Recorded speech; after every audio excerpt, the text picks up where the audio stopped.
Usa ka estudyante gituwang namatay tungod kuno sa meningococemia sa Moncayo Conval. Dugang detalye aton sa aron pinaagi ni Jandy Esteban. Jandy. Yes, Tek, tungod ni ini gisuspende ang klase sa tulunghaan kung asa nagtungha ang biktima.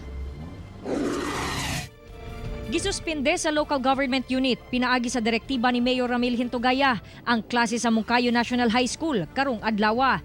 Kini dihang gituuhang namatay ang usa ka grade 7 student sa maong tulunghaan tungod sa meningococemia niadtong June 18. Nakitaan daw kini og mga sintomas sa maong makamatay nga sakit.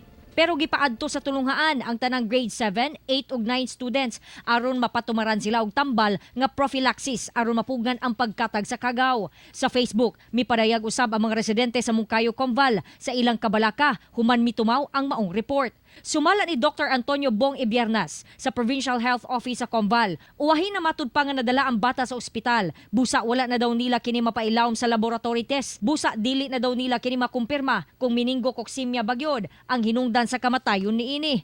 Pero gisusi na nila kung kinsa tong dunay direct contact sa namatay. Nagpahigayon na usab ang mga personahe sa Municipal Health Office og information drive sa publiko kung paun sa malikay sa maong sakit.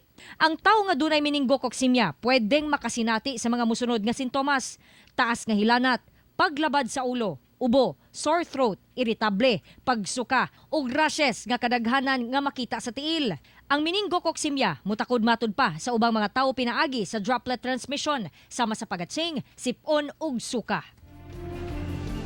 Tek, abiso sa Provincial Health Office, ingon man sa Municipal Health Office, kung katong sa mga publiko nga nakasinati sa maong mga sintomas, gilayong magpakonsulta sa doktor aron usab nga matambalan dayon ang maong sakit. Gitinaw usab no sa Provincial Health Office nga dili airborne ang maong sakit sama sa mga nagkatag karon sa social media, kundi usa kini ka bacterial infection nga matransmit through direct or indirect contact pinaagi sa paghalok or any droplet transmission sama sa kanang laway matransmit ngadto sa ubang tao or any droplet gikan sa ilog. Tek.